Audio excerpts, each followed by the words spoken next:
9 महिनाको न्यानो गर्भमा दुःखका बादल एक्लै बोकेर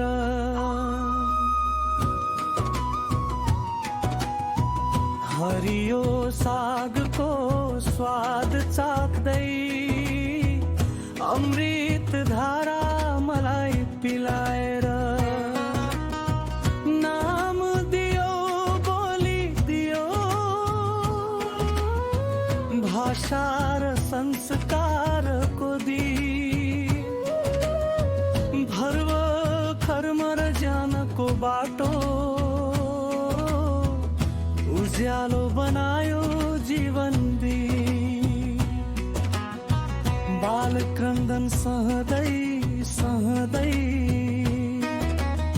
सपनाका फूल फुलायो आफ्नो सुखलाई तिलाञ्जली दी मेरो भाग्यमा जुन सजायो आमा तिमी कुन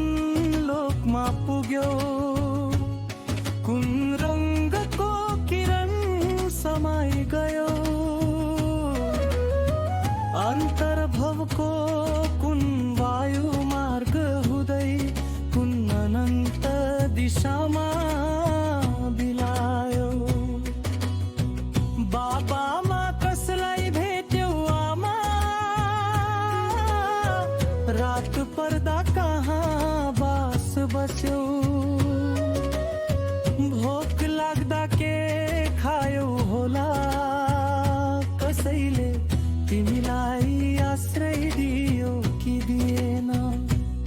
आमा तिमी कहाँ छौ मेरो पुकार सुन्छौ कि सुन्दैनौ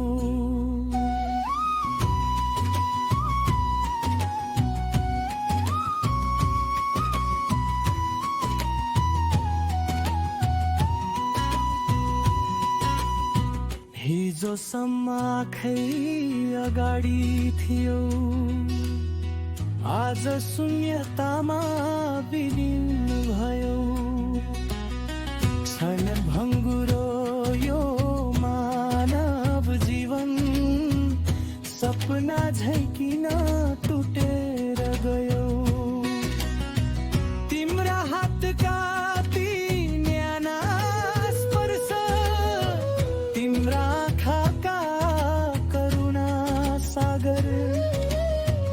अहिले सम्झनाका धूप बनेर बलिरहेछन् मेरो अन्तरभर साँझ ढल्दा जुनलाई सोध्छु बादलसँग तिम्रो खबर माग्छु बतासमा तिम्रो सुवास खोज्दै निदाउन नसकी रात बिताउँछु आमा कतै बाटो बिराए कि त छैनौ कुनै अँध्यारो मोडमा अल्झिए कि त छैनौ दिव्य देवदूतहरूले हात समाई सुखलोकतिर पुर्याए कि पुर्याएनन् कुन तीर्थको बाटो समाई कुन ज्योतिको सिँढी चढ्यौ मेरो पुकारको ध्वनि सुनेर एकपल्ट सपनामा फर्केर आउँछौ भन्छन् ज्ञानीहरू न कोही हराउँछ न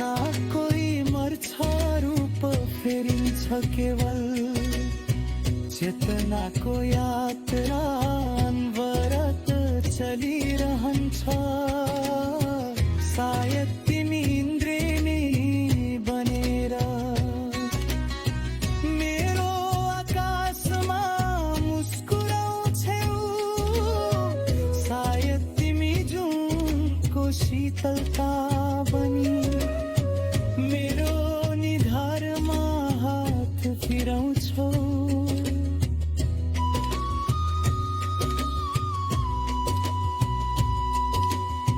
सायद तिमी बोधि वृक्षको छहारीमा देवकन्याहरूसँग विश्राम गर्दैछौ। बा पितृलोकको उज्यालो आँगनमा पूर्वजसँग संवाद गर्दैछौ। यदि कुनै लोकमा तिमीले मेरो सम्झनाको आवाज सुनेकी छौ भने एकचोटि सपनाको बाटो भएर आमा म झै तिम्रो काख खोजिरहेछु। यो संसारको सबै धन भन्दा ठुलो तिम्रो माया नै रहेछ। तिमी नभएको यो जीवनमा साहस त छ, तर बाँच्नु भने अधुरो रहेछ। आमा तिमी कुन लोकमा पुग्यौ, कुन ज्योतिमा विलीन भयो। मेरो प्रत्येक आँसुको थोपामा तिम्रै नामको मन्त्र झर्छ। जुन